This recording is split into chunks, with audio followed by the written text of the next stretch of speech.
ಇವತ್ತು ಕಾನ್ಸೆಪ್ಟ್ ಏನದಂದ್ರೆ ಆಗ್ನೇಯ ಏಷ್ಯಾ ರಾಷ್ಟ್ರಗಳು.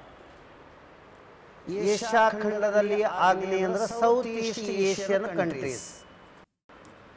ಆಗ್ನೇಯ ಏಷ್ಯಾ ಖಂಡದಲ್ಲಿ ಬರುವಂತಹ ಪ್ರಮುಖ ರಾಷ್ಟ್ರಗಳಲ್ಲಿ ಒಂದು ಮಯನ್ಮಾರ್, ಎರಡು ವಿಯೆಟ್ನಾಂ, ಮೂರನೇದು Laos, Nagaland, Cambodia, Malaysia, Singapore, Indonesia, Philippines. ಇಲ್ಲಿ ಒಂದದ್ರಿ ಛೋಟಾ ಈಸ್ಟ್ ತೈಮೂರ್. ಇವತ್ತರ ಮ್ಯಾಗ ಹೈಯೆಸ್ಟ್ ಕ್ವಶನ್ಗಳು ಬಂದಾವ. ಇದನ್ನು ಮುಗಿಲಿಕ್ಕೆ ಮೋಸ್ಟ್ಲಿ 2 ಅಥವಾ 3 ಕ್ಲಾಸ್ ತೋರ್ತದೆ ಸರ್. ಏನು ಅಂದ್ರೆ ಅಷ್ಟು ಮಾಹಿತಿ ಅದ ಇದ್ರ ಬಗ್ಗೆ. ಈ ಎಲ್ಲ ರಾಷ್ಟ್ರಗಳು ಆಗ್ನೇಯ ಏಷ್ಯಾ ಖಂಡದ ರಾಷ್ಟ್ರಗಳು ಆಗಿವೆ. ಒಂದು ನೀವು ಟೈಪ್ ಮಾಡಿ ಅದನ್ನು ಡೌನ್ಲೋಡ್ ಮಾಡಿಕೊಂಡ್ರೆ ಸಿಗ್ತದೆ. ಸೌತ್ ಈಸ್ಟ್ ಏಷಿಯನ್ ನೇಷನ್ಸ್ ಅಂತ ಹೇಳಿ ಮ್ಯಾಪ್ ಡೌನ್ಲೋಡ್ ಮಾಡ್ಕೋಬೇಕಾದ್ರೆ ಇದನ್ನು ಮಾಡಬೇಕು. ಈಗ ಒಂದೊಂದರ ಬಗ್ಗೆ ಏನೇನು ಮಾಹಿತಿ ಅದ ಮತ್ತು ಅದಕ್ಕೆ ಸಂಬಂಧಪಟ್ಟಿದ್ದು ಏನಾರೇ ವಿಡಿಯೋ ಇದ್ದು ಅಂದ್ರೆ ಇಮೇಜಸ್ ಇದ್ದು ಅಂದರೂ ನೋಡೋಣ. ಫಸ್ಟ್ ಮಯನ್ಮಾರ್ ದೇಶದ ಬಗ್ಗೆನೇ ತೋಳೋಣ. ಯಾಕಂದ್ರೆ ಅವರು ನಮ್ಮಿಂದನೇ ಡಿವೈಡ್ ಆಗ್ಯಾರ. ಅಂದ್ರೆ ಮೊದಲು ಒರಿಜಿನಲ್ ಭಾರತದ ಒಂದು ಭಾಗವಾಗಿತ್ತು. ಯಾವಾದ್ರಿ? ಮಯನ್ಮಾರ್.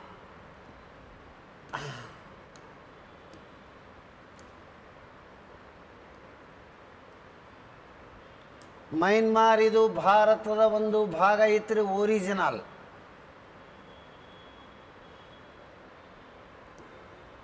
ಫಸ್ಟ್ ಕಾನ್ಸೆಪ್ಟ್ ನೋಡಿ ಏನೇನದ. ಮಯನ್ಮಾರಕ್ಕೆ ಏನಂತೇಳಿ ಕರೀತಾರಂದ್ರೆ ಸುವರ್ಣ ಭೂಮಿ ಎಂದು ಕರೆಯುತ್ತಾರೆ, ಬ್ರಹ್ಮ ದೇಶ ಎಂದು ಕರೆಯುತ್ತಾರೆ, KS ಕ್ವಶನ್ ಬರ್ಮಾ ಎಂದು ಕರೆಯುತ್ತಾರೆ, land of the golden pagoda, police constable KSISF police ಕೇಳಿದ್ರು. Land of golden pagoda, Burma, Brahmadesha, Suvarna Bhumi ಇವೆಲ್ಲ ಮಯನ್ಮಾರ್ಕಿರುವ ಇನ್ನೊಂದು ಹೆಸರು. ಒಂದು ಇನ್ನು ಮಯನ್ಮಾರ್ ದೇಶದ ಪ್ರಾಥಮಿಕ ಅಂಶಗಳಲ್ಲಿ ರಾಜಧಾನಿ ಯಾವುದು ಅಂದ್ರೆ ನೈಪಿ ಡಾವ್. ಹಳೆಯ ರಾಜಧಾನಿ ಯಾಂಗೂನ, ಯಾಂಗೂನಕ್ಕೆ ಇನ್ನೊಂದು ಹೆಸರು ರಂಗೂನ್. ರಂಗೂನ ಇರುವುದು ಇರಾವತಿ ನದಿ ದಡದಲ್ಲಿ. KS prelims question. Naypyidaw ಎಂದರೆ ಅಬೋರ್ಡ್ ಆಫ್ ದಿ ಕಿಂಗ್ಸ್. ಹಾಗಾದರೆ ಅಬೋರ್ಡ್ ಆಫ್ ದಿ ಕ್ಲೌಡ್ಸ್ ಅಂದ್ರೆ ಏನು ಪಟ್ನೆ ಹೇಳ್ಬೇಕು ನನಗೆ.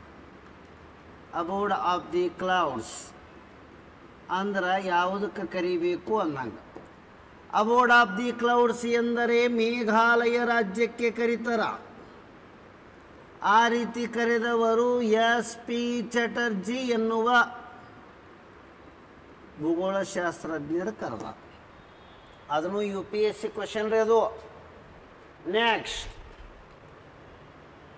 ಇನ್ನು ಚಲಾವಣೆಯ ನಾಣ್ಯ ಕ್ಯಾಟ್, ಕಯಾಟ್ ಅಂತ ಹೇಳಿ ಅದು. ಹಾಗಾದರೆ ಚಲಾವಣೆಯ ನಾಣ್ಯ ಯಾವದ್ರಿ? ಕಯಾಟ್ ಅಥವಾ ಕ್ಯಾಟ್. ಸ್ಟಾರ್ ಹಾಕ್ರಿ, ಇದಕ್ಕೆ ಭಾಳ ಎಕ್ಸಾಮ್ ಬರೋದು. ಸರ್, ಭಾರತದಿಂದ ಬರ್ಮಾ ಯಾವಾಗ ಬೇರ್ಪಟ್ಟದಂದ್ರೆ 1935 ಭಾರತ ಸರ್ಕಾರ ಕಾಯ್ದೆಯಿಂದ ಬೇರ್ಪಡಿಸಲಾಗಿದೆ. ಕಾಯ್ದೆ ತೊಗೊಂಡಕ್ರ 1935, ಜಾರಿಗೆ ಬಂದಿರುವುದು 1937. ಸಪ್ರೇಟಾಗಿ ಜಾರಿಗೆ ಆಗಿದ್ದು 37ದಾಗ. ಹಾಗಾದರೆ ಭಾರತದಿಂದ ಬರ್ಮಾವನ್ನು ಬೇರ್ಪಟ್ಟ ವರ್ಷ 37, ಕಾಯ್ದೆ 35.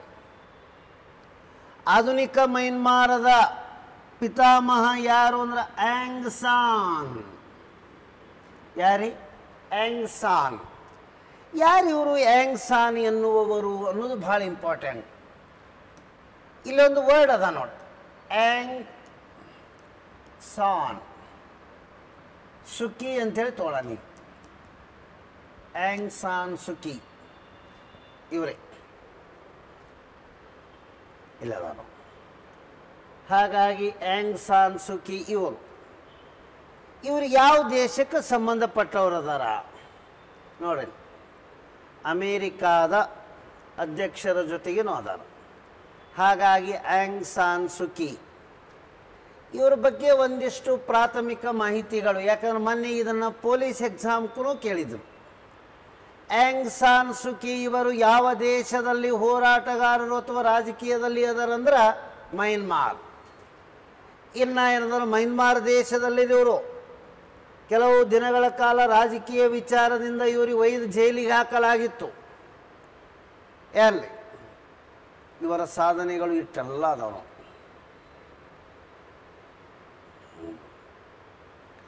ಪೊಲೀಸ್ ಎಕ್ಸಾಮ್ಗೆ ಏನು ಕೇಳಿದಾರೆ, ಆಂಗ್ ಸಾನ್ ಸೂ ಕಿ ಅವರ ತಂದೆ ಯಾರು ಅಂದ್ರೆ ಬರೇ ಆಂಗ್ ಸಾನ್. ಆಂಗ್ ಸಾನ್ ಸುಕಿ ಎನ್ನುವವರು ಯಾವ ದೇಶದ ಹೋರಾಟಗಾರತಿ?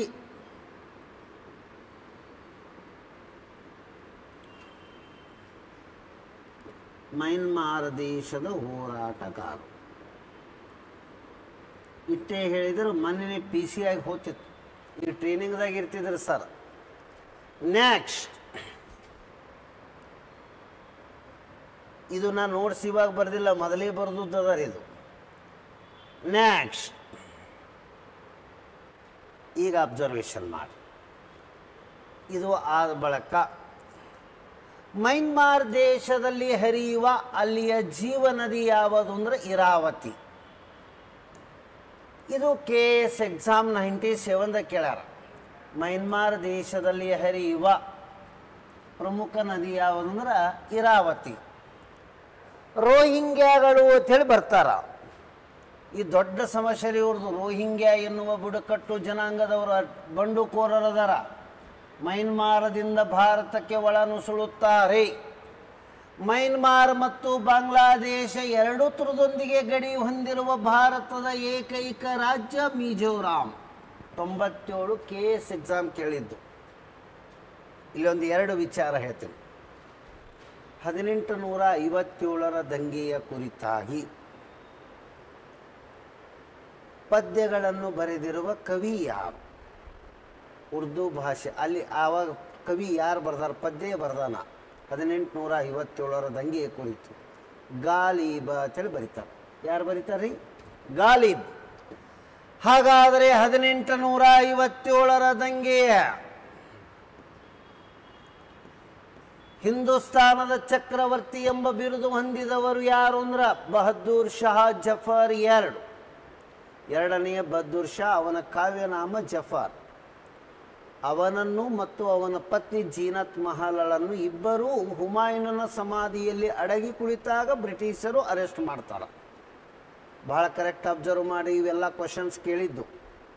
ಎರಡನೆಯ ಬಹದ್ದೂರ್ ಶಾ ಜಫರ್ ಕಾವ್ಯನಾಮ, ಅವನ ಪತ್ನಿ ಜೀನತ್ ಮಹಲ್ ಇಬ್ಬರೂ ದೆಹಲಿಯ ಹುಮಾಯೂನನ ಸಮಾಧಿಯೊಳಗೆ ಅವಿತು ಕುಳಿತುಕೊಂಡಾಗ ಬ್ರಿಟಿಷರು ಅರೆಸ್ಟ್ ಮಾಡಿ ಕರ್ಕೊಂಡು ಒಯ್ದು ಮಯನ್ಮಾರದಲ್ಲಿ ಇರುವಂತಹ ರಂಗೂನ ಜೈಲಿನಲ್ಲಿ ಇಡ್ತಾರೆ. ಅದೇ ಜೈಲಿನಲ್ಲಿ 1862ಕ್ಕೆ ಮರಣ ಹೊಂದಿಬಿಡ್ತಾನೆ ರಾಜ. ಇವನು ಮೊಘಲರ ಕೊನೆಯ ಅರಸ. 320 ವರ್ಷಗಳ ರಾಜ್ಯಭಾರ ಅಂತ್ಯಗೊಂಡಿತು.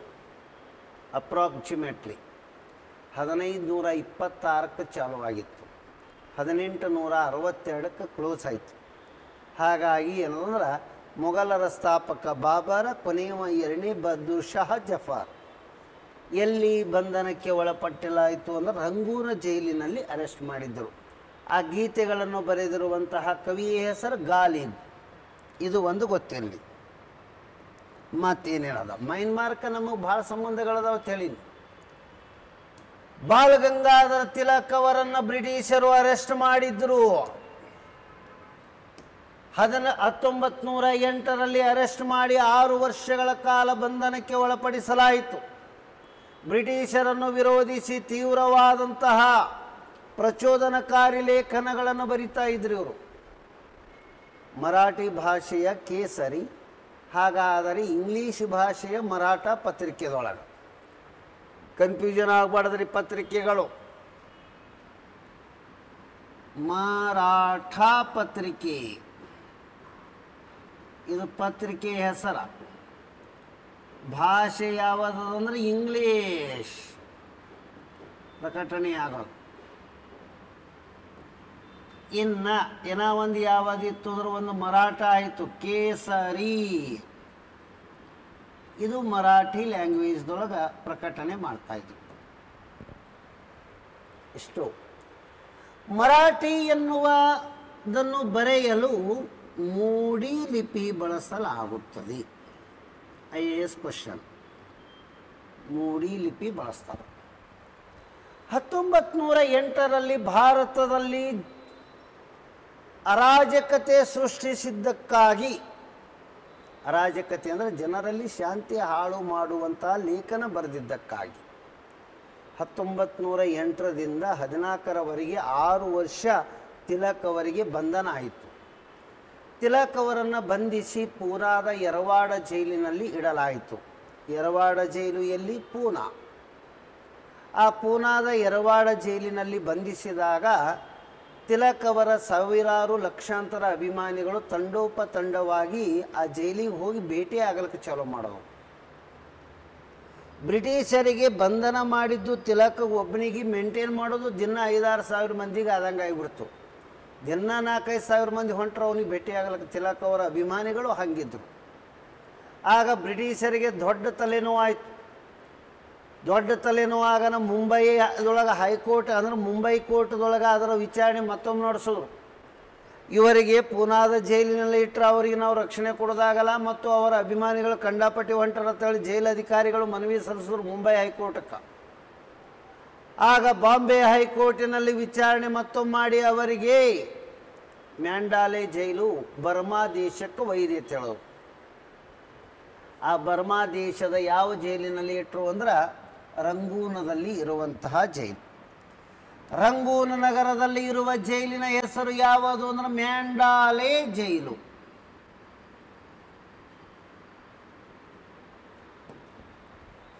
ಯರವಾಡ ಜೈಲು ಎಲ್ಲಿದೆ ಅಂತ ಕೇಳಿದ್ರೆ, ಯರವಾಡ ಜೈಲು ಎಲ್ಲಿದೆ? ಪೂನಾ. ತಿಹಾರ ಜೈಲು ಎಲ್ಲಿದೆ? ದೆಹಲಿ. ಇವೆಲ್ಲ ಗೊತ್ತಿರಬೇಕ್ರಿ ಸರ. ಏನು? ಪರಪ್ಪನ ಅಗ್ರಹಾರ ಎಲ್ಲಿದೆ? ಬೆಂಗಳೂರು.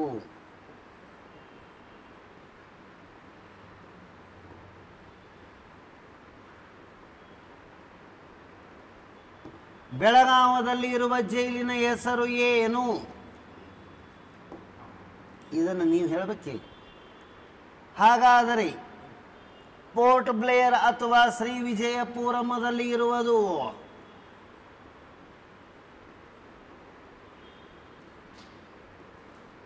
ಸೆಲ್ಯುಲರ್ ಜೈಲು ಅಥವಾ ಗೂಡು ಜೈಲು. PSI ಕೇಳ್ಯಾರ ನೋಡ್ರಿ. ಇದು ಇಷ್ಟೆಲ್ಲ ಅದಾವ. ಪಟ್ನೆ ಹೇಳ್ರಿ. ಬೆಳಗಾವದಲ್ಲಿ ಯಾವ ಜೈಲು ಇದೆ? ಹಿಂಡಲಗ ಜೈಲ್.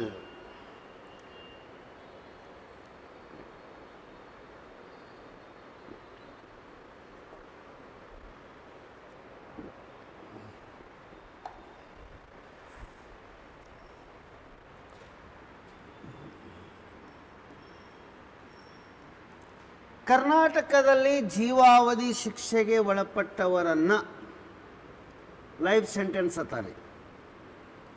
ಜೀವ ಇರೋ ತನಕನೂ ಜೈಲಿಗೆ ಇರೋ ಶಿಕ್ಷೆ ಹೊಂದಿದವರನ್ನು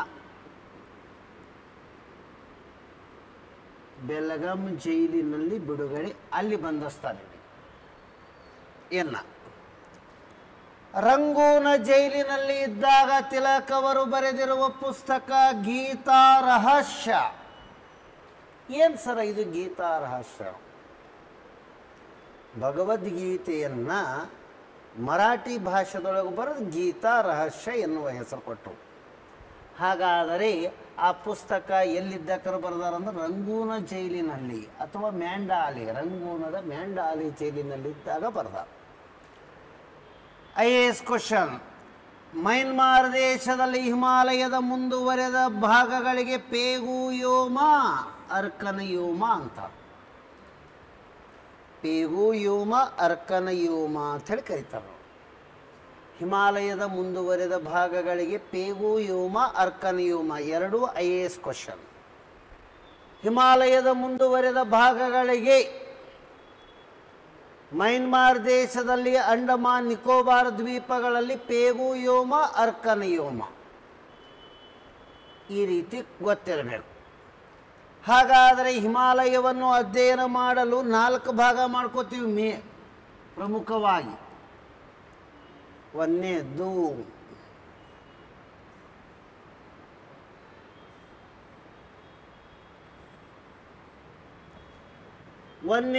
ಹಿಮಾದ್ರಿ ಎತ್ತರವಾದದ್ದು, ಹಳೆಯದಾದದ್ದು. ಹಿಮಾಚಲ ನಡುವಿದ್ದದ್ದು, ಶಿವಾಲಿಕ ಕೆಳಗಿದ್ದದ್ದು. ಭಾರತದ ಹೊರಗಿದ್ದದ್ದು ಯಾವುದು? ಟ್ರಾನ್ಸ್ ಹಿಮಾಲಯ. ಇದು ಟಿಬೇಟ್ದೊಳಗದ. ಟಿಬೇಟ್ ಇದಕ್ಕೆ ಔಟರ್ ಹಿಮಾಲಯ ಅಂತಾರೆ. ಹಾಗಾದರೆ ಇದಕ್ಕೆ ಗ್ರೇಟರ್ ಹಿಮಾಲಯ ಅಂತಾರೆ, ಅಥವಾ ಸೆಂಟ್ರಲ್ ಹಿಮಾಲಯ ಅಂತಾರೆ. ಈ ರೀತಿ ಅದಾವ. ಇಷ್ಟು ಇದರ ಕಾನ್ಸೆಪ್ಟ್ಗಳು ಕ್ಲಿಯರ್ ಆಯಿತು. ನೆಕ್ಸ್ಟ್, ಸಾಲ್ವೀನ್ ನದಿ ಅಂತೇಳಿ ಒಂದು ಹರಿತದೆ ಇದರಲ್ಲಿ. ಇದರ ಬಗ್ಗೆ ಒಂದಿಷ್ಟು ನಮಗೆ ಮಾಹಿತಿ ಗೊತ್ತಿರಬೇಕು. ಸಾಲ್ವೀನ ನದಿ ಇದು ಟಿಬೇಟಿಯನ್ ಪ್ರಸ್ಥಭೂಮಿಯಲ್ಲಿ ಉಗಮಗೊಂಡು ಬರ್ತದೆ. ಮೈನ್ಮಾರದಲ್ಲಿ ಹರಿಯುವ ಪ್ರಮುಖ ನದಿ ಇರಾವತಿ. ಆದ್ರೆ ಮೈನ್ಮಾರದಲ್ಲಿ ಹರಿಯುವ ಉದ್ದವಾದ ನದಿ ಇದು ಸಾಲ್ವೀನ್. ಹಾಗಾದರೆ ಭಾರತದಲ್ಲಿ ಹರಿಯುವ ಉದ್ದವಾದ ನದಿ ಯಾವುದು? ಭಾರತದಲ್ಲಿ ಹರಿಯುವ ಉದ್ದವಾದ ನದಿ ಗಂಗಾ.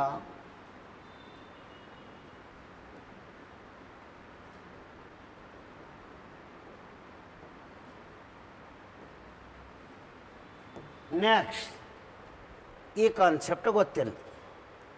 ಇದು ಆದ ಬಳಿಕ ಇರಾವತಿ ಅಂತ ಹೇಳಿ ತೊಗೊಳ್ಳೋಣ. ಇರಾವತಿ ನದಿ ಇದರದ್ದು ಏನೇನು ಕಾನ್ಸೆಪ್ಟ್ ಅದಾವ ನೋಡಿ. ಇರಾವತಿ ನದಿಯ ದಡದಲ್ಲಿ ಇರುವುದು ಪ್ರಮುಖವಾಗಿ ಮ್ಯಾಂಡಾಲೆ. ಈ ನದಿ ಹರಿದು ಹೋಗ್ತದಲ್ಲ, ಇದಕ್ಕೇನಂತಾರಂದ್ರೆ ಮೈನ್ಮಾರದ ಜೀವನದಿ, ಲೈಫ್ ಲೈನ್ ಆಫ್ ಮೈನ್ಮಾರ್, ಜೀವನದಿ ಅಂತಾರೆ. ನೆಕ್ಸ್ಟ್ ಮತ್ತೇನದ ಇದಕ್ಕೆ ಸಂಬಂಧಪಟ್ಟಿದ್ದು, ಇಲ್ಲಿ ಭಾಳ ಚಲೋ ಭತ್ತ ಬೆಳಿತಾರ ಈ ನದಿ ಪ್ರದೇಶದೊಳಗೆ. ಆದ್ದರಿಂದ ಇದಕ್ಕೆ ಮೈನ್ಮಾರದ ಭತ್ತದ ಬಟ್ಟಲು, rice bowl of the Myanmar ಅನ್ಬೇಕು. ರೈಸ್ ಬೌಲ್ ಆಫ್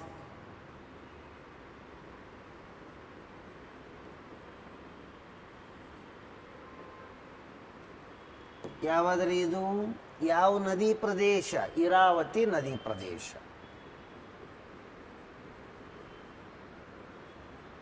ಅಥವಾ ಇರಾವಡಿ ನದಿನೂ ಅಂತಾರೆ, ಇರಾವತಿನೂ ಅಂತಾರೆ. ನೆಕ್ಸ್ಟ್ ವರ್ಡ್, ಮೈನ್ಮಾರದೊಂದಿಗೆ ಭಾರತದ ಯಾವ ಯಾವ ರಾಜ್ಯಗಳು ಗಡಿಯನ್ನು ಹೊಂದಿವೆ? ಇದು ಕೇಳ್ತಾನೆ. ಭಾರತದ ಯಾವ ರಾಜ್ಯಗಳು ಮೈನ್ಮಾರದೊಂದಿಗೆ ಗಡಿಯನ್ನು ಹೊಂದಿವೆ?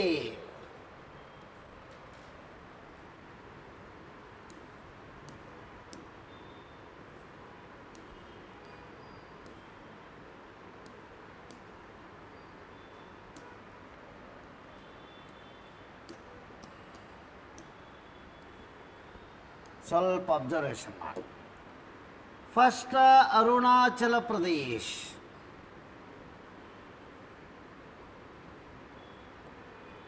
ಪ್ರದೇಶ ಗಡಿ ಹೊಂದಿದೆ. ನೆಕ್ಸ್ಟ್, ನಾಗಾಲ್ಯಾಂಡ್ ಗಡಿ ಹೊಂದಿದೆ. ಮಣಿಪುರ್ ಗಡಿ ಹೊಂದಿದೆ. ಮಿಜೋರಾಂ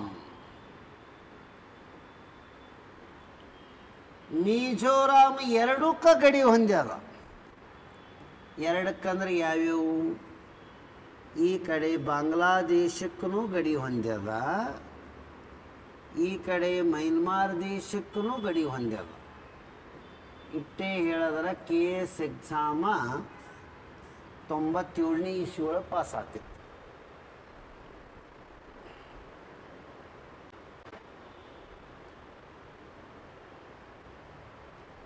ನೆಕ್ಸ್ಟ್ ತಿಳಿಯಾಕತ್ತದೋ ಇಲ್ಲೋ ಪಟಕನೆ ಒಂದು ಏನಾರು ಹೇಳ್ರಿ ನನಗೆ.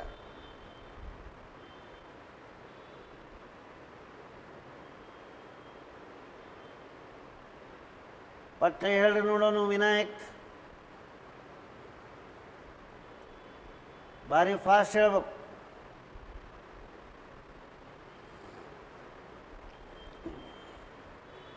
Next word. ಇಲ್ಲಿ ತನಕ ಮಯನ್ಮಾರದ್ದು ಮುಗೀತು. ಈಗ ಒಂದು ದೇಶ ಮುಗೀತು. ಇದು ಯಾವ ಖಂಡದಲ್ಲಿ ಹೇಳಕತ್ತೀನಿ ಅನ್ನೋದು ಗೊತ್ತಿರಬೇಕು ಮೊದಲು. ಆಗ್ನೇಯ ಏಷ್ಯಾ ಖಂಡದ ರಾಷ್ಟ್ರಗಳು ಇವೆಲ್ಲ.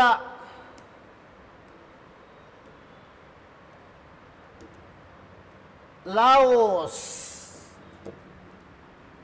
ರಾಜಧಾನಿ ವಿಯೆಂಟಿಯಾನದಿ,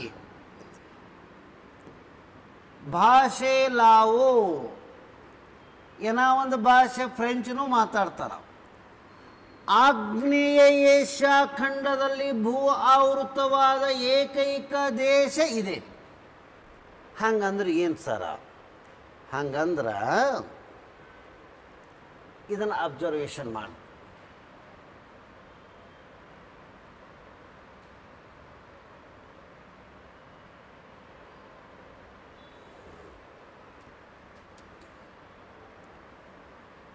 ಲ್ಯಾಂಡ್ ಲಾಕ್ಡ್ ಕಂಟ್ರಿ ಅಂತಾರೆ ಇದಕ್ಕೆ.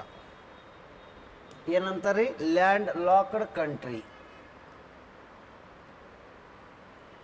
ಆಗ್ನೇಯ ಏಷ್ಯಾದಲ್ಲಿ ಭೂ ಆವೃತಗೊಂಡ ಏಕೈಕ ದೇಶ ಅಂದರೆ ಎಲ್ಲಿ ಸಮುದ್ರ ಟಚ್ ಆಗಿಲ್ಲ. ಇಲ್ಲೇ ಅದ ನೋಡಿ, ಇಲ್ಲಿ ಮ್ಯಾಗ ದೇಶನೇ ಅದ. ಸಮುದ್ರ ಅಂದ್ರೆ ಇದು ಬ್ಲೂ ಕಲರ್ದದ. ಲಾವೋಸ ಎನ್ನುವುದು ಇಲ್ಲದ ನೋಡಿ. ಇದಕ್ಕೆ ಕಂಪ್ಲೀಟ್ ಭೂ ಆವೃತ ದೇಶ ಅದ. ಯಾವುದೇ ಸಮುದ್ರ ಟಚ್ ಆಗಿಲ್ಲ. ಉಳಿದಿದ್ದೆಲ್ಲ ಆಗ್ನೇಯ ಏಷ್ಯಾ ರಾಷ್ಟ್ರಗಳು ಎಲ್ಲಕ್ಕೆ ಸಮುದ್ರ ಅದಾವೆ. ಇದಕ್ಕೆ ಮಾತ್ರ ಸಮುದ್ರ ಇಲ್ಲ. ಇದನ್ನು ಇಂಥದ್ದು ಅಡ್ವಾನ್ಸ್ ಗೊತ್ತಿರಬೇಕು ನಮಗೆ. ಆಗ್ನೇಯ ಏಷ್ಯಾ ಖಂಡದಲ್ಲಿ ಭೂ ಆವೃತಗೊಂಡ ಏಕೈಕ ದೇಶ ಯಾವುದು ಅಂದ್ರೆ ಲಾವೋಸ್. ನೆಕ್ಸ್ಟ್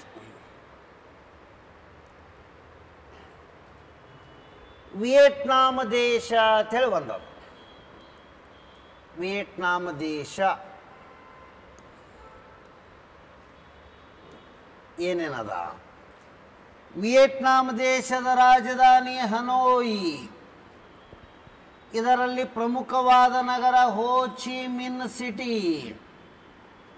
ಹಾಗಾದರೆ ವಿನ್ ಫಾಸ್ಟ್ ಅಂತೇಳಿ ಒಂದು ಕಾರ್ ಅದ ರೀ, ಕಂಪ್ನಿ ಅದದು. ಟೊಯೋಟಾ ಹೆಂಗದ ಹಂಗ. ಟೊಯೋಟಾ ಇದು ಎಲ್ಲಿದು? ಜಪಾನದ್ದು. ಹುಂಡೈ ಎಲ್ಲಿದು? ದಕ್ಷಿಣ ಕೊರಿಯಾದ್ದು. ಹಾಗೆ ವಿನ್ ಫಾಸ್ಟ್ ಎನ್ನುವುದು ವಿಯೆಟ್ನಾಂ. ಗೋಡಂಬಿ ಹೈಯೆಸ್ಟ್ ಬೆಳೆಯುವ ದೇಶ ವಿಯೆಟ್ನಾಂ, ಅಂದರೆ ಉತ್ಪಾದಕಗಳಲ್ಲಿ ಒಂದು ಚಲೋದು. ಕರಿಮೆಣಸು, ಬ್ಲ್ಯಾಕ್ ಪೆಪ್ಪರ್, ಕಾಫಿ ರಫ್ತುದೊಳಗೂ ಅದ.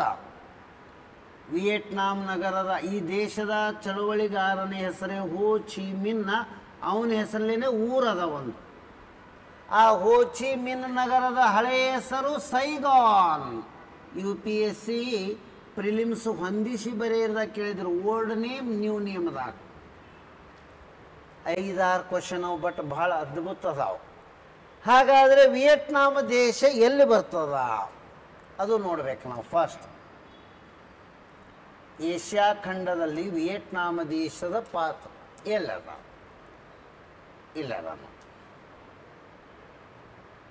ಇದು ವಿಯೆಟ್ನಾಂ ದೇಶ.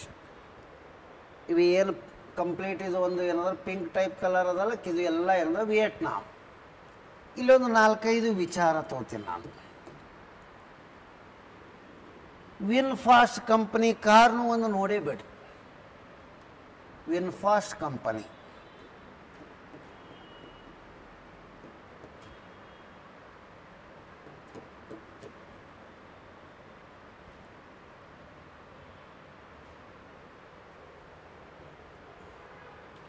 ಅದರ ಸಿಂಬಾಲ್ ಹಿಂಗಿರ್ತದೆ ನೋಡಿ, ವಿ. ಇಂಡಿಯಾದಾಗ ಅದಾವ್ರಿ ಭಾಳಷ್ಟು. ಹಾಗಾಗಿ ಏನದು ವಿನ್ಫಾಸ್ಟ್ ಕಂಪನಿಯ ಕಾರುಗಳು. ಈ ವಿ ಅನ್ನೋದು ಏನು ಬ್ರ್ಯಾಂಡ್ ಅದಲ್ಲ, ಇದೇ ಏನದಂದ್ರೆ ಆ ದೇಶದ್ದು ವಿಯೆಟ್ನಾಂ. ನಿಮ್ಮ ಡ್ರೀಮ್ ಇದೂ ಒಂದು ಆಗಿರಲಿ. ಈ ಕಾರ್ ಆದಷ್ಟು ಬೇಗನೆ ನಿಮ್ಮ ಮನೆಯ ಮುಂದೆ ಬಂದು ನಿಲ್ಲುವ ಎಲ್ಲ ಸಾಮರ್ಥ್ಯ ದೇವರು ನಿಮಗೆ ಕರುಣಿಸ್ತಾರೆ. ಇಲ್ಲೊಂದು ಚೂರು ಮಾತಾಡ್ತೀನಿ. ಕ್ವಶನ್ ಕೇಳಿದ್ದು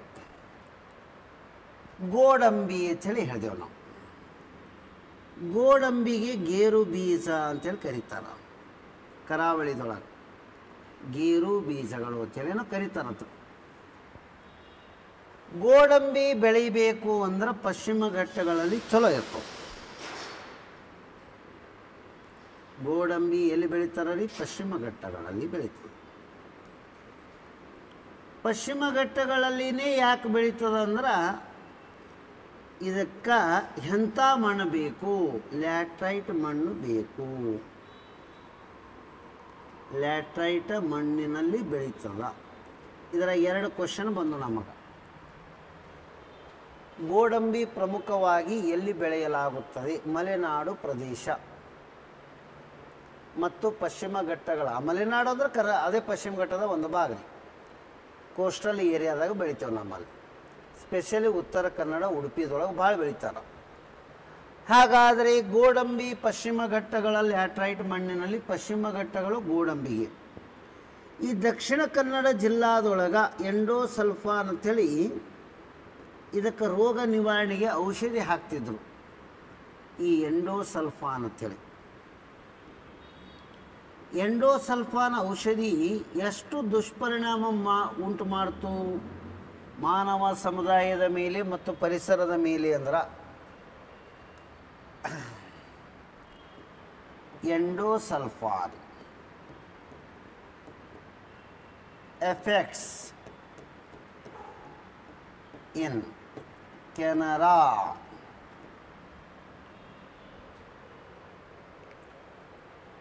ಕಂಪ್ಲೀಟ್ ಅಂಗವಿಕಲತೆ. ನೋಡ್ರಿ, ಎಲ್ಲರೂ ಏನೋ ಒಂದು ಬೆಳೆದು ಬದುಕಬೇಕಂದ್ರೆ ಏನೋ ಒಂದು ಈ ರೀತಿ ಇಡೀ ಫ್ಯಾಮ್ಲಿನೇ ಅಂಗವಿಕಲತೆ. ಹಾಗಾದರೆ ಇದನ್ನು ಬ್ಯಾನ್ ಮಾಡಲಾಗಿದೆ, ಕಂಪ್ಲೀಟ್ ನಿಷೇಧ ಮಾಡಿಬಿಟ್ಟಾರ. ಎಂಡೋಸಲ್ಫಾನ್ ಎನ್ನುವ ಔಷಧಿಯನ್ನು ಬ್ಯಾನ್ ಮಾಡಿದ್ದು ಯಾವಾಗ?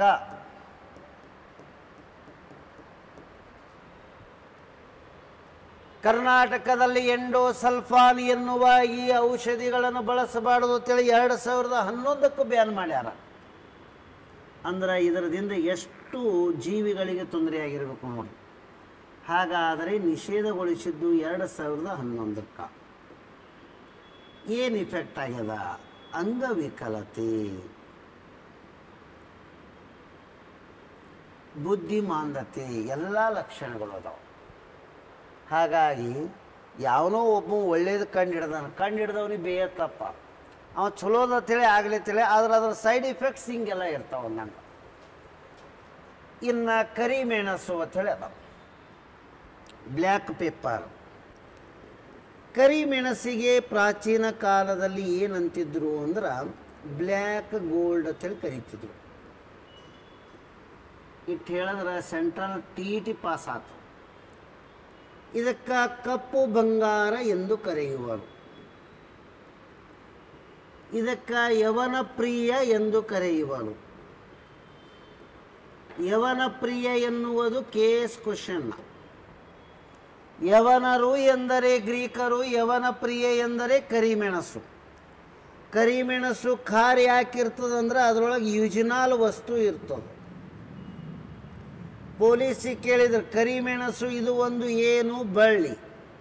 ಬಳ್ಳಿ ಅಂದರೆ ಏನು ಅಂದರೆ 2 ಬರ್ತಾವೆ. ಹಾಗಾದರೆ it is an wine. Wine ಅಂದ್ರೆ ಅದು ಬೇರೆ ಮತ್ತು ಇದು ಬೇರೆ. ವೈನ್ VINE ವೈನ್, ಬಳ್ಳಿ, ಮೃದುವಾದ ಬಳ್ಳಿ. ಇಷ್ಟು ಗೊತ್ತಿರಬೇಕು. PC ಕೇಳಿದ್ರು. ಹಾಗಾದರೆ ಇವೆಲ್ಲ ಕಾನ್ಸೆಪ್ಟ್ಗಳು ಕರಿಮೆಣಸು ಅವರಲ್ಲಿನೋದು ನಮ್ಮಲ್ಲಿನೋದು. ಏನು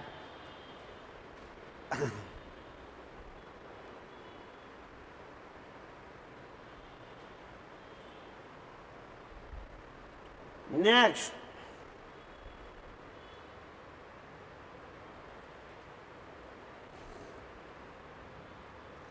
ಥೈಲ್ಯಾಂಡ್ ದೇಶ ಅಂತ ಹೇಳೋದು. ಇದ್ರ ಮೇಲೆ ಭಾಳ ಕ್ವಶನ್ಗಳು ಬಂದವು ಸರ್. ಥೈಲ್ಯಾಂಡ್ ದೇಶದ ಕಾನ್ಸೆಪ್ಟ್ಗಳು ಏನೇನು ಅದಾವ? ಮೊದಲ ಥೈಲ್ಯಾಂಡ್ ಎನ್ನುವುದು ಯಾರ್ಯಾರ ಜೊತೆಗೆ ಎಲ್ಲಿ ಅದ ಅನ್ನೋದು ನೋಡಿ.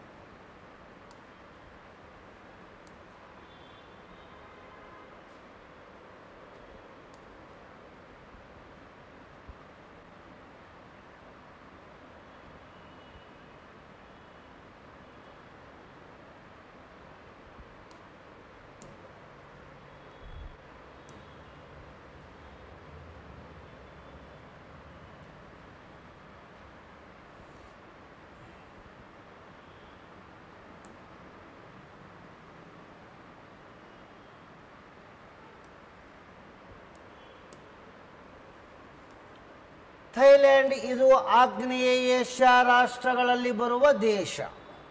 ಇಲ್ಲದ ಥೈಲ್ಯಾಂಡ್ ಬಿಳಿ ಆನೆಗಳ ನಾಡು, land of the white elephants, land of smileys, smiley.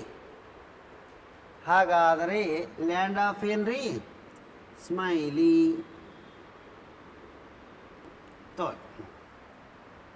Land of white elephant ಯಾಕಂದ್ರೆ ಅಲ್ಲಿ ಇರೋದೇ ಬಿಳಿ ಆನೆಗಳೇ ಅದಾವ. ಏನ್ರಿ? ವೈಟ್ ಎಲಿಫೆಂಟ್ಸ್ ಅಂತೇಳಿನೇ ಅದಾವ. ಚಿತ್ರ ನೋಡಿದ್ರೆ ಬ್ಲ್ಯಾಕ್ ಇದ್ದು ಬೆಳ್ಳಗಿರ್ತದೆ, ಹೀಟೇರ್ ಇಲ್ಲ ಅದ ನೋಡ್ರಿ ಬಿಳಿ ಆನೆ. ಆನೆನೇ ಬಿಳಿ ಅದರಿ, ಖರೆ ಖರೆ ಆನೆ. ಮತ್ತಿದು ಬಿಳಿ ಆನೆಗಳ ನಾಡು ಯಾವುದು ಅಂದ್ರೆ ಥೈಲ್ಯಾಂಡ್ ದೇಶ ಆಗಿದೆ. ಇದು ಮೊದಲ. ಥೈಲ್ಯಾಂಡ್ ದೇಶದ ರಾಜಧಾನಿ ಯಾವುದು ಅಂದ್ರೆ ಬ್ಯಾಂಕಾಕ್. ನಾಣ್ಯ ಯಾವುದು ಅಂದ್ರೆ ಬಾಟ್. ಇನ್ನು ಹಳೆಯ ಹೆಸರು ಸಿಯಾಮ್. ಇದು PSI ಕ್ವಶನ್ ಕೇಳಿತು. ಥೈಲ್ಯಾಂಡಿನ ಹಳೆಯ ಹೆಸರು ಏನು? ಸಿಯಾಮ್. ಇದು ಮೊದಲು ಕರೆಕ್ಟ್ ಗೊತ್ತಿರಬೇಕು. ರಾಜಧಾನಿ ಬ್ಯಾಂಕಾಕ್, ನಾಣ್ಯ ಬಾಟ, ಹಳೆಯ ಹೆಸರು ಸಿಯಾಮ್. ಇನ್ನು ಮತ್ತೇನದ?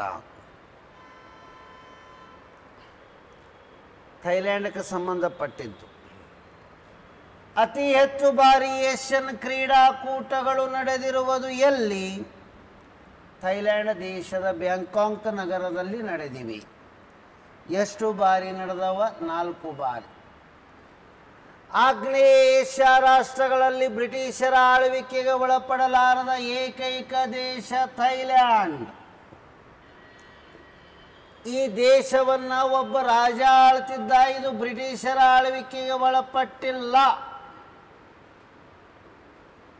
ಉಳಿದಿದ್ದೆಲ್ಲ ದೇಶ ಬ್ರಿಟಿಷರೇ ಆಳ್ಯಾರ ಇಲ್ಲಿಯೂ, ಆದರೆ ಇದು ಆಳಿಲ್ಲ. ಇದು ಇಂಡೋನೇಷ್ಯಾ, ಡಚ್ಚರ ಆಳ್ಯಾರ. ಬ್ರಿಟಿಷರ ಆಳ್ವಿಕೆಗೆ ಒಳಪಡಲಾರದ ದೇಶ ಥೈಲ್ಯಾಂಡ್. ಮತ್ತು ಬ್ಯಾಂಕಾಕ್ ಇರುವುದು ಚಾವೋ ಫ್ರೇಯಾ ನದಿ ತೀರದಲ್ಲಿ. ಇಲ್ಲಿ 2 ವಿಚಾರ. ಸುವರ್ಣ ಭೂಮಿ ವಿಮಾನ ನಿಲ್ದಾಣ ಎಲ್ಲಿದೆ ಅಂದ್ರೆ ಬ್ಯಾಂಕಾಕ್ ಆಯ್ತರೆ. ಈಗ ನಾವೊಂದು ವರ್ಡ್ ಹೇಳ್ತೀನಿ, ಇದಕ್ಕೆ ಕಾನ್ಸೆಪ್ಟ್ ಇದು ಬಿಟ್ಟು ಮತ್ತೆ ಏನೇನು ಗೊತ್ತಿರಬೇಕು. ಸಯಾಮಿ ಮಕ್ಕಳು ಅಂಥೇಳಿ ಬರ್ತಾರೆ. ಯಾಂಗ್ ಬಂಕರ್, ಚಾಂಗ್ ಬಂಕರ್ ಅಂಥೇಳಿ.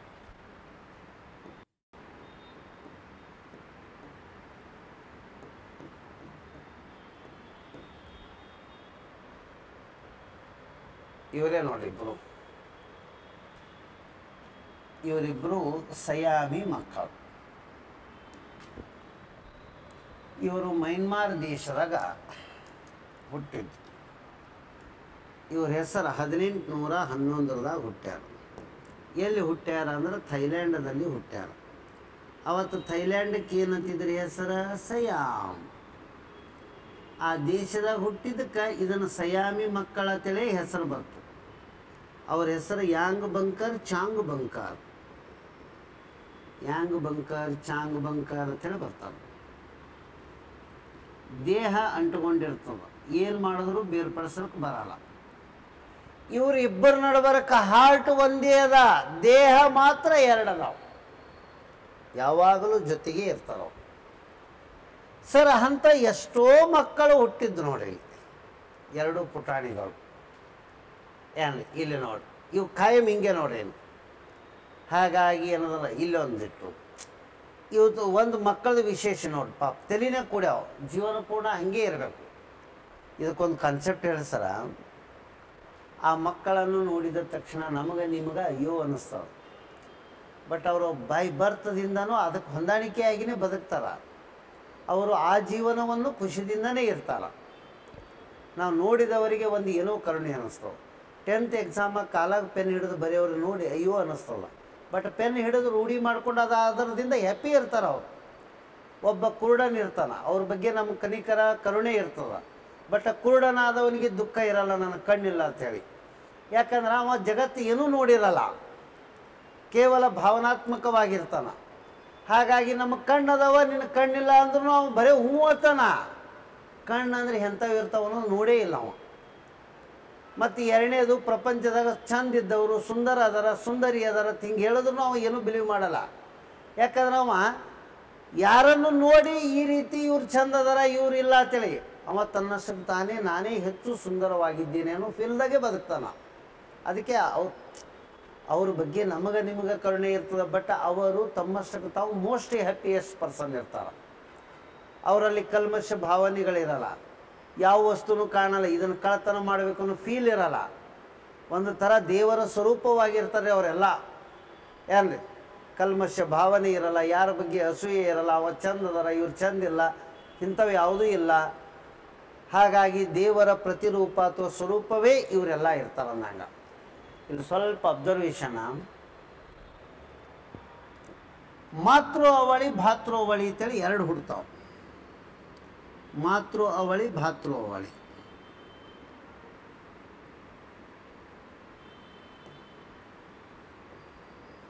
ಏನು ಹಿಂಗಂದ್ರ ಒಂದೇ ಒಂದು ಕೋಶ ಅಥವಾ ಜೈಗೋಟ್ ವಿಭಜನೆಯಾಗಿ ಎರಡು ಮಕ್ಕಳಾಗ್ತವೆ. ಅದೇ ಕೋಶ ವಿಭಜನೆ ಆಗ್ತವೆ. ಕೋಶ ವಿಭಜನೆ ನಡೆಯುವುದು ಮಿಯಾಸಿಸ್ ಅಂತ ಹೇಳಿ ನಡೀತದೆ. ಸಂತಾನೋತ್ಪತ್ತಿಯಲ್ಲಿ ಮಿಯಾಸಿಸ್ ಕೋಶ ವಿಭಜನೆ. ಕೋಶ ವಿಭಜನೆ ಇದು ಒಂದು. ಭಾತೃ ಅವಳಿ ಅಂದರೆ ಎರಡು ಪ್ರತ್ಯೇಕವಾಗಿ ಇರ್ತವೆ, ಎರಡೂ ಬೇರೆ ಬೇರೆನೇ ಡೆವಲಪ್ ಆಗ್ತವೆ. ಮಾತೃ ಅವಳಿದಾಗ ಜೈವಿಕ ಲಕ್ಷಣ ಸೇಮ್ ಇರ್ತಾವೆ,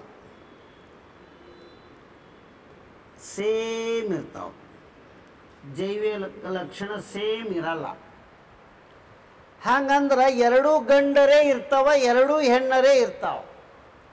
ಇಲ್ಲಿ ಎರಡೂ ಗಂಡಿರ್ಬೋದು, ಎರಡೂ ಹೆಣ್ಣಿರ್ಬೋದು, ಒಂದು ಗಂಡು ಒಂದು ಹೆಣ್ಣು ಇರಬಹುದು. ಎರಡೂ ನೋಡ್ಲಿಕ್ಕೆ ಸೇಮ್ ಇರ್ತಾರ. ರಾಮ ಶ್ಯಾಮ ಡಿಫ್ರೆನ್ಸ್ ಗೊತ್ತಾಗಲ್ಲ, ಸೀತಾರಾಧ ಡಿಫ್ರೆನ್ಸ್ ಗೊತ್ತಾಗಲ್ಲ. ಜನ್ಮ ಕೊಟ್ಟ ತಾಯಿಗೂ ಕನ್ಫ್ಯೂಷನ್ ಆಗೊಟ್ಟು ಸಾದೃಶ್ಯ ಲಕ್ಷಣ ಇರ್ತಾವೆ ಇದ್ರಾಗ ಹಾಗಿಲ್ಲ. ಒಂದು ಕರಗ ಒಂದು ಬೆಳಗ, ಒಂದು ಶಾಣೆ ಒಂದು ದಡ್ಡ, ಒಂದು ಎತ್ತರ ಒಂದು ಗಿಡಕ, ಒಂದು ಚೂಪಾದ ಮೂಗು ಮತ್ತೊಂದು ಮಂಡ ಮೂಗು, ಹಿಂಗೆ ಏನೇನೋ ಲಕ್ಷಣಗಳು ಬೇರೆ ಇರ್ತಾವೆ. ಇವರಿಬ್ಬರಿಗೆ ತೋರಿಸಿದ್ರು ಇವರಿಬ್ಬರು ಟ್ವಿನ್ಸ್ ಅದಾರ ಅಂದ್ರೆ ಯಾರೂ ನಂಬಲ್ಲ. ಅವ್ರಿಗೆ ಭಾತೃ ಅವಳಿಗಳು. ಸಾದೃಶ್ಯ ಲಕ್ಷಣ ಹೊಂದಿದ್ರು ಮಾತೃ ಅವಳಿಗಳು. ಈ ಮಾತೃ ಅವಳಿದಾಗನೇ ಕೋಶ ವಿಭಜನೆ ಅಪೂರ್ಣ ಆಯಿತು ಅಂದ್ರೆ ಇವು ಮಕ್ಕಳು ಹುಡ್ತಾವೆ. ಸಯಾಮಿ ಮಕ್ಕಳು ಹುಟ್ಟೋದು ಮಾತೃ ಅವಳಿದೊಳಗೆ ಏನಾಗ್ತದಂದ್ರೆ ಕೋಶ ವಿಭಜನೆ ಇನ್ನೂ ಕಂಪ್ಲೀಟ್ ಆಗಿರ್ತಲ್ಲ, ಅವಾಗ ಹುಡ್ತಾವೆ ಇಂಥವು. ಈ ಮಕ್ಕಳು ಜನಿಸುವುದು. ಇದು ಏನಾರ ಕಾನ್ಸೆಪ್ಟ್ ಕ್ಲಿಯರ್ ಆಯ್ತರೆ ವಾಲ್ ಏನೋ ಒಂದು ನಮಗೆ ಏನು ಗೊತ್ತಿರಬೇಕು ಅಂದ್ರೆ, ಏಷ್ಯನ್ ಕ್ರೀಡಾಕೂಟಗಳು ಹೆಚ್ಚು ಅಲ್ಲಿ ನಡೆದಾವ ಅಂದ್ರೆ ಏನು ಇವು ಏಷ್ಯನ್ ಕ್ರೀಡಾಕೂಟಗಳು? ಏಷ್ಯನ್ ಕ್ರೀಡಾಕೂಟಗಳು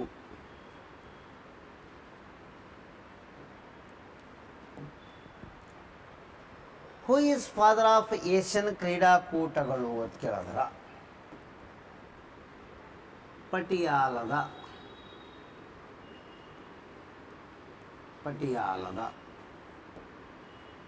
ನೀವೇ ಹೇಳಿ. Question mark. ಇದು ದೈಹಿಕ ಶಿಕ್ಷಕರ ನೇಮಕಾತಿಗೆ ಕೇಳಿದರು. ಏಷ್ಯನ್ ಕ್ರೀಡಾಕೂಟಗಳ ಪಿತಾಮಹ ಯಾರು? ಪಟಿಯಾಲದ ಸೋಂದಿ ಅಂತೇಳಿ ಬರ್ತಾರೆ. ಇವರು ಇದರ ಪಿತಾಮಹ. ಏಷ್ಯನ್ ಕ್ರೀಡಾಕೂಟಗಳು ಯಾವಾಗ ಸ್ಟಾರ್ಟ್ ಆಯಿತು ಅಂದ್ರೆ 1951ಕ್ಕೆ ಸ್ಟಾರ್ಟ್ ಆಯಿತು. ಫಸ್ಟ್ ಎಲ್ಲಿ ನಡೆದವ ಅಂದ್ರೆ ನವದೆಹಲಿ ನಡೆದು. ಅದರ ಉದ್ಘಾಟಕರು ಯಾರು ಅಂದರೆ ಜೆ ನೆಹರು. ಆ ಜೆ ನೆಹರು ಇದಕ್ಕೊಂದು ಘೋಷವಾಕ್ಯ ಕೊಟ್ಟರು. ಏನು ಘೋಷವಾಕ್ಯ ಕೊಟ್ಟರು? ಎವರ್ ಫಾರ್ವರ್ಡ್ ಅಥವಾ ಆನ್ವರ್ಡ್. ಎವರ್ ಆನ್ವರ್ಡ್ ಫಾರ್ವರ್ಡ್ ಅಂತೇಳಿ.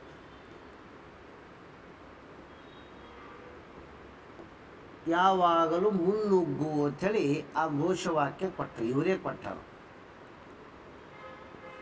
ಆನ್ವರ್ಡ್ ಅಂದ್ರೆ ನೀಲೆ ಆಯ್ತು. Forward, go ever on forward, ಈ ರೀತಿ ಹೇಳೋದು.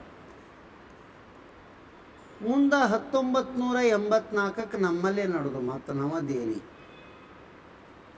ಆವಾಗ ಮಂದಿ ಈ ಕ್ರೀಡೆಗಳನ್ನು ಕಲರ್ ಟಿ ವಿದೊಳಗೆ ನೋಡಲಿ ಅಂತೇಳಿ ಇಂದಿರಾ ಗಾಂಧಿಯವರು ಬಣ್ಣದ ದೂರದರ್ಶನ ಪರಿಚಯ ಮಾಡಿಕೊಟ್ರು. ಈ ಕ್ರೀಡೆ ನೋಡಕ್ಕೆ ಕಲರ್ ಟಿ ವಿ ಪರಿಚಯ ಆಗಿದ್ದೆ ಇದರ ಸಂದರ್ಭದಾಗ. ಈ ಕ್ರೀಡೆಗಳು ಹೆಚ್ಚಿಗೆ ಎಲ್ಲಿ ಎಷ್ಟು ವರ್ಷಕ್ಕೊಮ್ಮೆ ನಡೀತಾವಂದ್ರೆ 4 ವರ್ಷಕ್ಕೊಮ್ಮೆ ನಡೀತಾವೆ. ಹೆಚ್ಚು ಎಲ್ಲಿ ನಡೆದಾವ ಅಂದ್ರೆ ಬ್ಯಾಂಕಾಕ್ದೊಳಗೆ ನಡೆದು. ಬ್ಯಾಂಕಾಕ್ ನಗರದಲ್ಲಿನೇ ಸಲ ನಡೆದವ? 4 ಸಲ ನಡೆದು. Maximum number of times. ಹಾಗಾದರೆ ಇತ್ತೀಚೆಗೆ ಇನ್ನು ನೆಕ್ಸ್ಟ್ ಎಲ್ಲಿ ನಡೆಯಲಿವೆ? ಏಷ್ಯನ್ ಗೇಮ್ಸ್ ಹೆಲ್ಡ್ ಆಟ್ ಅಪ್ಕಮಿಂಗ್ ಎಲ್ಲಿ ನಡೀತಾವ ಅನ್ನೋದ್ರ ಬಗ್ಗೆ.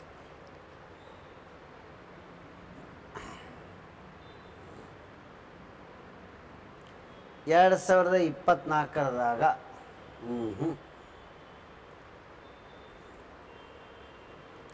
2026ದಾಗ 30-34ದಾಗ ಕೊಟ್ಟಾರ ನೋಡಿ. ಈ ಲೀಸ್ಟ್ ನಿಮಗೆ ಗೊತ್ತಿರಬೇಕು. ಇದು ಅಪ್ಕಮಿಂಗ್ದೊಳಗೆ ಇಲ್ಲೆಲ್ಲ ನಡೀತಾವೆ. ಇದು ಕರೆಂಟ್ ಅಫೇರ್ಸ್ ಬೇಸಸ್ ಇಷ್ಟು ನಿಮ್ಗೆ ಗೊತ್ತಿರಲಿ ಅನ್ನಂಗೆ. ಎಲ್ಲೆಲ್ಲಿ ನಡೀತಾವೆ ಸರ ಅಂದ್ರೆ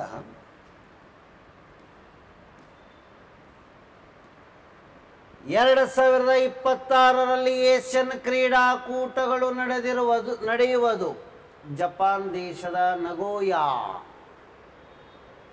2030ರಲ್ಲಿ ಕತಾರ್ ದೇಶದ ರಾಜಧಾನಿ ದೋಹಾದಾಗ ನಡೀತದೆ. ಇದು ನಗೋಯಾ, ಇದು ದೋಹಾ. 2030ದಾಗ ರಿಯಾದ್ ಸೌದಿ ಅರೇಬಿಯಾದೊಳಗೆ ನಡೀತದೆ. ಇಷ್ಟೆಲ್ಲ ಇದರ ಬಗ್ಗೆ ನಮಗೆ ಕಾನ್ಸೆಪ್ಟ್ ಗೊತ್ತಿರಬೇಕು. ಇಲ್ಲಿ ತನಕ ಒಂದು ಹಂತಕ್ಕೆ ಬಂದೀವಿ ಸರ್. ಇದನ್ನು ಅಗದಿ ಪರ್ಫೆಕ್ಟ್ ನೋಟ್ಸ್ ಮಾಡಿ ಸರ್. ಏನು ಇದರದ ಇಫೆಕ್ಟ್ ನಾನು ಈಗೇನು ಹೇಳಲ್ಲ. ನೀವು ಪರೀಕ್ಷೆ ಬರೆದ ಬಳಿಕ ಇದರದ್ದು ಏನು ಇಫೆಕ್ಟ್ ಅದ ಅನ್ನೋದು ಗೊತ್ತಾಗ್ತದೆ ತಮಗೆ. ಏನು